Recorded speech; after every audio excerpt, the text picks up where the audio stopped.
કુંકાવા તાલુકાના જેથુડી ગામે પંચમુખી હનુમાન આશ્રમ ખાતે ગુરુ પૂર્ણિમાની ભવ્ય રીતે ઉજવણી કરવામાં આવી હતી। જેથુડી પંચમુખી હનુમાન આશ્રમ ખાતે હનુમાનજી મહારાજની મહાઆરતી કરવામાં આવી હતી। હનુમાનજી મહારાજની મહાઆરતીમાં બોડી સંખ્યામાં ભાવિ ભક્તો જોડાયા હતા। સંત શ્રી શંભુપુરી બાપુ તેમજ સંત શ્રી મનુપુરી બાપુની સમાધિના દર્શન કરવા દૂર દૂરથી ભાવિ ભક્તો તેમજ શ્રદ્ધાળુઓ આવી પહોંચ્યા હતા। દયાપુરી માતાજીના આશીર્વાદ લીધા હતા। જેથુડી ગામમાંથી પંચમુખી હનુમાન આશ્રમ ખાતે બોડી સંખ્યામાં ભાવિ ભક્તોએ ગુરુ પૂર્ણિમાની ઉજવણી કરવા પહોંચ્યા હતા। ગુરુ પૂનમની ઉજવણી કરી હતી અને દયાપુરી માતાજી દ્વારા કરવામાં આવી હતી। પંચમુખી હનુમાન આશ્રમ ખાતે હનુમાન જયંતિ, પૂનમ, સંત શ્રી શંભુપુરી બાપુ તિથિ, મનુપુરી બાપુ તિથિ એવા અનેક તહેવારોની ઉજવણી કરવામાં આવે છે। 500 થી 700 ભાવિ ભક્તોએ જેથુડી પંચમુખી હનુમાન આશ્રમ ખાતે મહાપ્રસાદનો લાવો લીધો હતો। જે કેસરી ગુજરાતી સાથે પ્રકાશ વઘાસિયા, જેથુડી।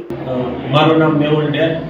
આજરોજ પંચમુખી હનુમાનજી આશ્રમે ગુરુ પૂર્ણિમાની ભવ્ય ઉજવણી કરવામાં આવે છે, જેમાં સંત શ્રી શંભુપુરી બાપુના આશીર્વાદથી દયાપુરી માતાજીએ બધું આયોજન કરેલું છે અને જેમાં ગ્રામજનો મહાપ્રસાદનો લાભ લીધેલો છે।